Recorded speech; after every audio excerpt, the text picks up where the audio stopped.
Africa CDC to dispense over 400 million vaccine doses by September 2022. The debate between Halifa Saleh of the an alliance to some extent served as a turning point. Tunisian president warns of increased irregular migration to Europe. This and more coming on the World Today newscast.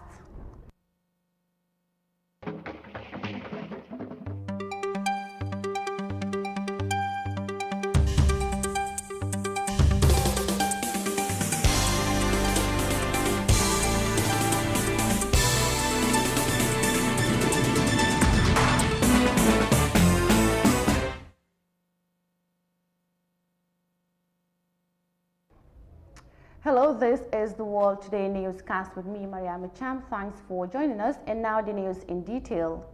The Africa Center for Disease Control and Prevention has announced plans to clear more than 400 million vaccine doses by September 2022.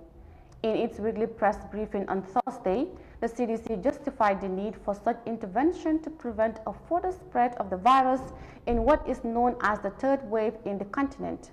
Details of that in this report. COVID-19 cases and death in Africa have noticeably been in the rise in recent weeks, amid the discovery of the Delta variant in different parts of the world.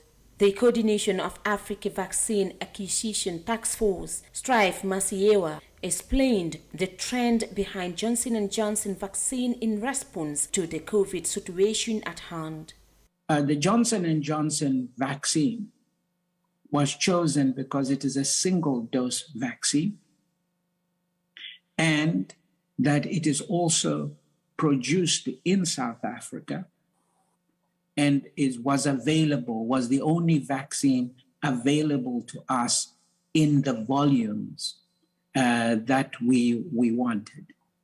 Our target vaccination is 60% of our population, which is 780 million people. You can vaccinate those 780 million people either using a double-dose regime, a single-dose regime, or a combination of both, as my good doctor John has kindly advised. So if you look at the 780 million, we add an additional 20 million to the 780 million to cover the Caribbean member states. Director of the Africa Center for Disease Control and Prevention, Dr. John Nkengasong, emphasized the safety and efficacy of the vaccines, noting that no fatality has been reported as a result of the Johnson & Johnson vaccine in Africa. As we speak, we are working very closely with member states to establish what we call pharmacovigilance. That is, tracing any reported side events that will come out because of the administration of these vaccines. And so far, based on what we understand, we have not heard of any, or none has been reported. Similarly, the WHO boss on Wednesday called for a moratorium on boosters until at least the end of September. This suggestion was welcomed by the Africa CDC on the basis that the continent needs to vaccinate as many people as possible to stop the spread of the virus. Our position is clear that we need to vaccinate as many people as possible with the available vaccines before we start looking into booster shots. So our position is pretty aligned.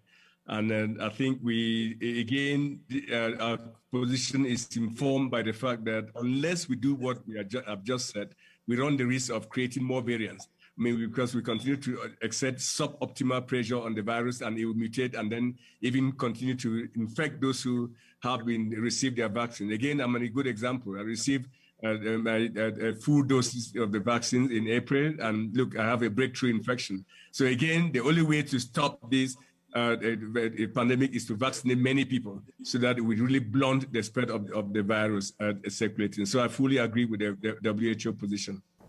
As of this week, a total of 6.8 million Africans have been infected with the virus. These represent a 2.4% of total cases reported across the globe. The total number of deaths in the continent stands at 173,000, representing 4.1% of the global death toll, according to the Africa CDC. The third wave of the coronavirus is reportedly spotted in about 30 African member states, with Tunisia, South Africa, Morocco, Mozambique, and Liberia among the highest recorders of the new cases. For iAfrica News, Binta Jallo. Now, in a heated debate between leaders of opposition People's Democratic Organization for Independence and Socialism (DOI) and Citizens Alliance political parties on Wednesday, the two sides considered unity as the only way forward for the Gambia.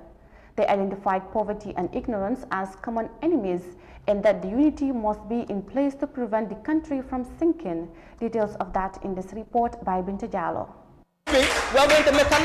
The debate between Halifa Saleh of the PDOIS and Ismaila Ceesay of the Citizen Alliance to some extent served as a turning point that the December presidential election will be based off public scrutiny. The two presidential hopefuls locked horns in assessment of the coalition 2016 that ousted ex-President Jammeh in a peaceful process under the leadership of current President Adama Barrow. While Dr. Ceesay challenged coalition leaders to accept failure, Honorable Saleh defended the 2016 political convergence as success that paved way for a new beginning for the country. Halifa Saleh considered what had been achieved by a first phase of the transition, arguing that the next phase should be to unite against poverty, ignorance, and justice.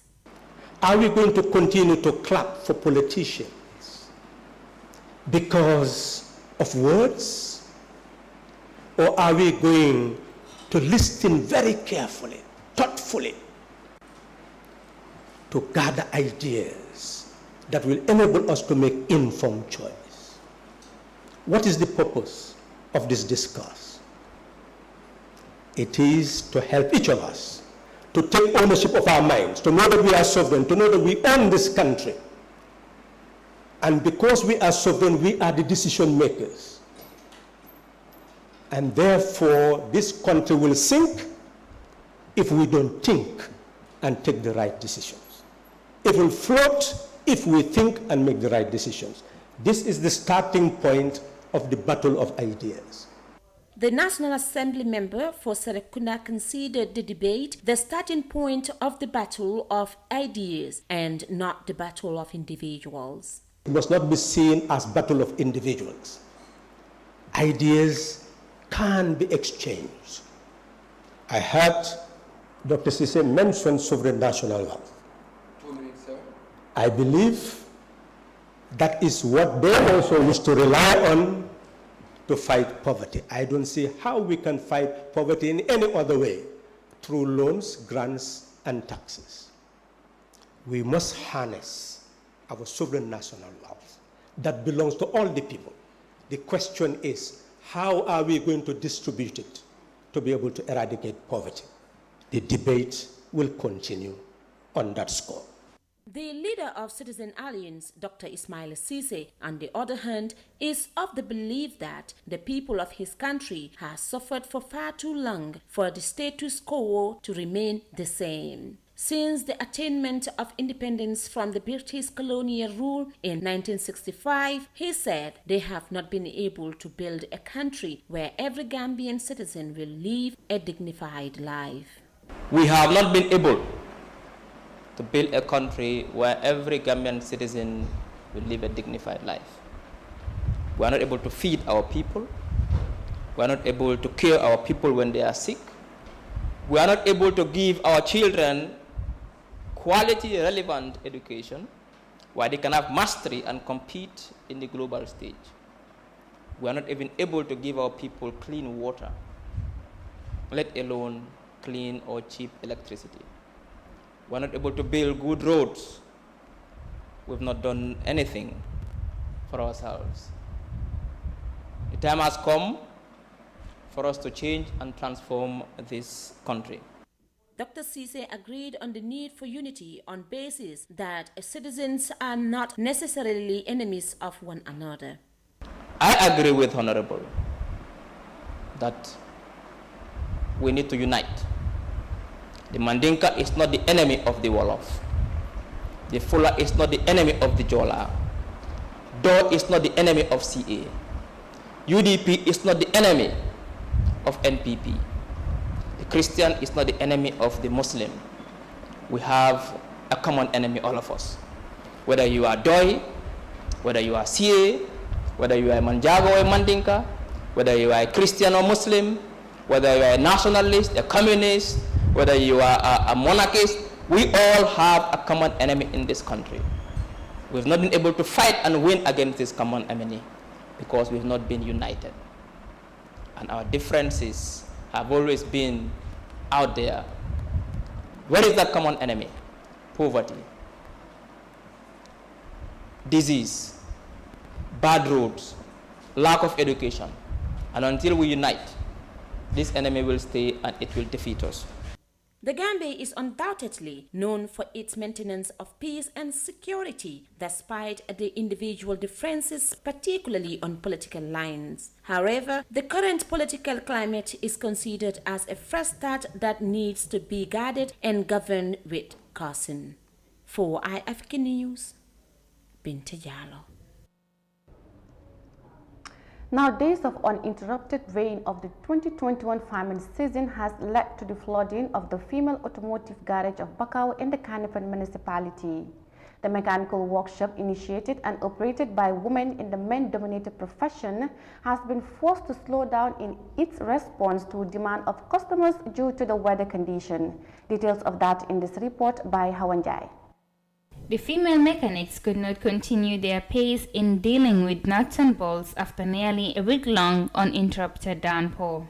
As the case with many places within the Greater Banjul area, their skill center was flooded, resulting in questions of hygiene. The Chief Executive Officer of the female automotive, Fatmata Jame, highlighted some of the challenges brought about by the rainy season. Now we are encountering a lot of difficulties because during rainy season, we are not able to walk. The place get wet and then you see a lot of bacteria at warm everywhere, so that will not help us. It is not even hygiene for us to be here also. And also it is affecting us physical and financial right now. She used the opportunity to call on sponsors to consider giving into the plight of young women in the automotive business. It is clear, she said, that their work cannot continue in the given situation and that their customer satisfaction and base will likely be affected. We are in need of sponsors. We are calling for the private sectors, individual, government, and also the donors to come and help us because this is a female garage that we have. And then we want everybody to be proud of us and come and help because we cannot be here we work only for 6 months and then we stop another 6 months. That is also not advisable for us. It's not even encouraging for us. And if we come back, we start it again fresh. I mean, we have we lose a lot of financial and even physical. So we need support from government and others for us as individuals. The female automotive service providers are youth who came together to create a service which would provide job employment to complement the national development drive. Their program empowers women in the skilled sector to take up challenges without giving in to any form of discrimination. Reporting for iAfrica News, I am Hawanjai. Now, doctors in public hospitals in Nigeria are on another sit-down strike following government's failure to respect the agreed terms and conditions between them. Nigeria is currently battling against the third wave of the pandemic, while other ailments such as cholera are claiming lives in some parts of the country. As the situation deteriorates, citizens are urging the government to respect the demands of the doctors. Here is more in this report. This is the second time this year the doctors are downing tools for the same reasons: poor welfare, training and service delivery. The President Doctors Union is also accusing the government of insincerity in implementing a previous agreement reached by both parties after the last strike. We have 19 of our members that have died as an effect of COVID-19. They are yet to have this insurance benefit, in-depth service insurance benefits, yet to be paid to their next of kin. Some of our members are being owed minimum wage. Some states they refuse not to pay it. COVID-19 inducement allowance will pay to some people. Some states refuse to pay with the excuse that there is no money. Despite the strike, public hospitals remain open and are providing skeletal services. The work stoppage is coming at a time when Nigeria is recording increasing COVID-19 infections. An outbreak of cholera has killed over 315 of the country's 36 states and its capital Abuja in the first half of this year. The government needs to take these people serious because, one, they are risking their lives, and what they do without them being available at their facilities, people might likely lose their life. The Nigerian Medical Association estimates around 2,000 medical workers leave the country every year to work abroad. Experts say issues of poor welfare are mainly responsible for that exodus. Medical establishments are already feeling the effect of that migration. So I believe that the least we can do as a nation is to ensure that the few doctors who choose to remain are well treated, they are well paid, their working environment is made conducive for them. There's been no word yet from the government on the strike, but talks have been planned. And what is even complicating the negotiation is that the states, rather than the central government, are actually at the center of the industrial crisis. Most of them are yet to meet the demands of the doctors following previous agreement with the government.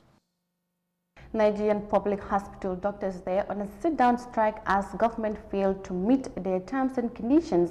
We'll take us to a quick break and we'll be right back with the rest of the news on the world today. Stay tuned. The locations, the design, the materials used, all the way down to the latest details are few of many things that we focused on when we envisioned the airport residency. As proud innovators of community estates, the airport residency in Old Yundum, a project by Swami India International, offers unique gated community with 3- and 4-bedroom villas and duplexes. Just 5 minutes away from the Banjul International Airport. Luxury, convenience, and accessibility are some of the reasons you should consider this great housing opportunity. With a clubhouse, a playground, access roads, and parking facilities available for your dream home or a valuable investment, you will find all you need at Airport Residency here in Old Yundum.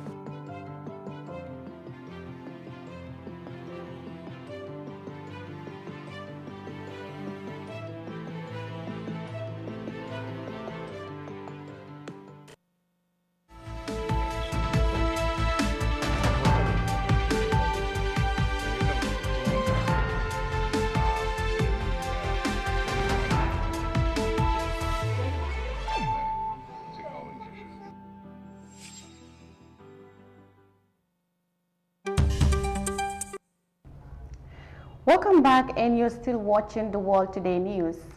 Now, over 200 personnel of the Gambia Armed Forces have completed a 3-month Turkish language course in collaboration with the Marif International School.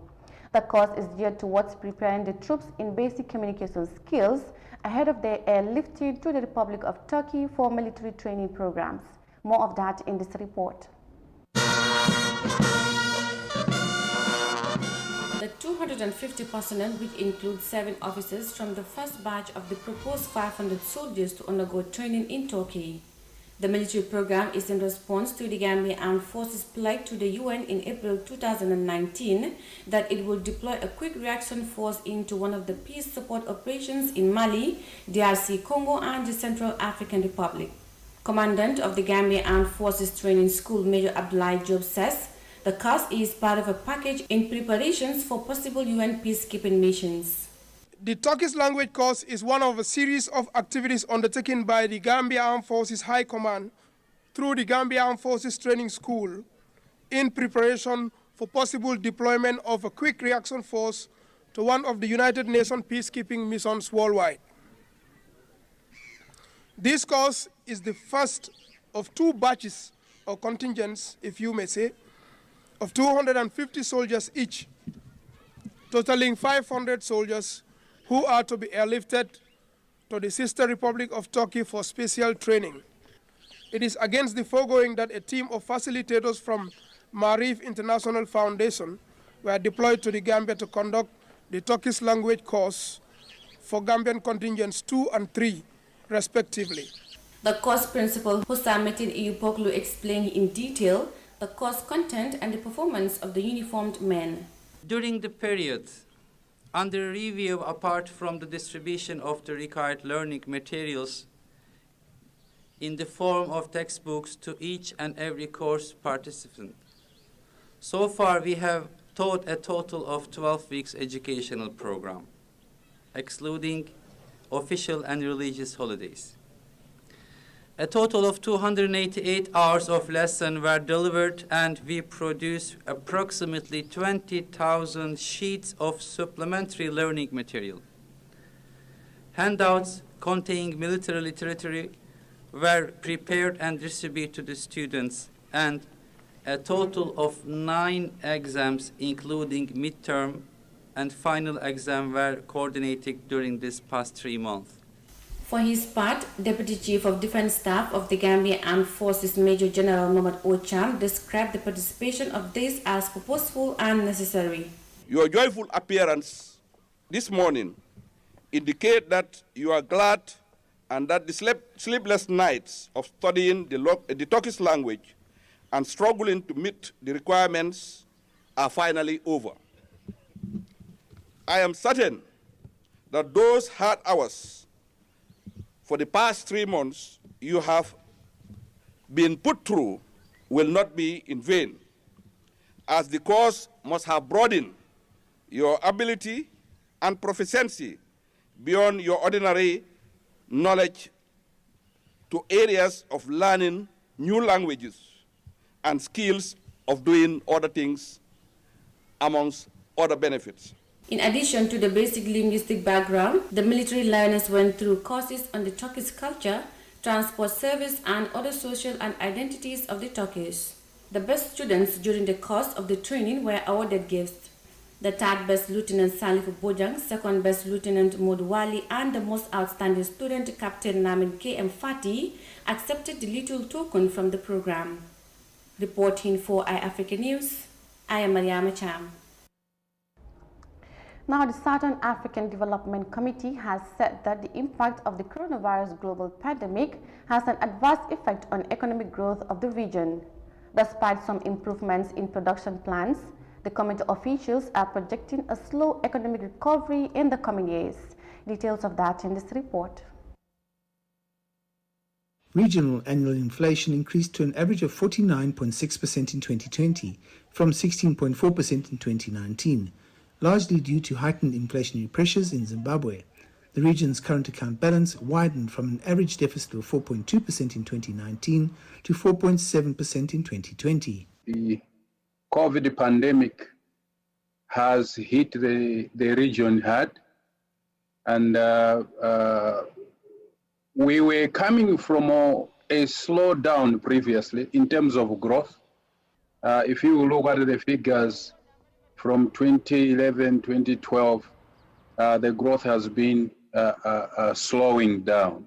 Economic prospects for the bloc remain pessimistic, as the region still depends on the natural resources, agriculture, and mining sectors for growth. You are looking at the domestic scenario, whereby production is still being impacted by the COVID itself. Because of these measures, you have to limit the production. But on the demand side, you are also faced with the challenge of the supply chains being broken. And that will drag on for the next 2-3 years. Who knows? While the medium-term view remains pessimistic, there are opportunities. But some work first needs to be done on in-country industrial development to exploit external opportunities. Do we have the product to sell to this market? That's why I'm saying that I'm pessimistic because the approach which is necessary to address the current scenario in the medium, even to the long term sustainably, it depends on addressing the structures of our economies by developing the industrial sector through value chain development. SADC has all the plans in place. It now needs to implement them in order to grow economically. Now, the Tunisian president has raised concern over the increased number of migrants in the North African state, saying some individuals are taking the advantage of their situation to threaten his leadership. Recently, Tunisia has been faced with an intense political crisis, but the president wants that the 2011 situation will not be allowed.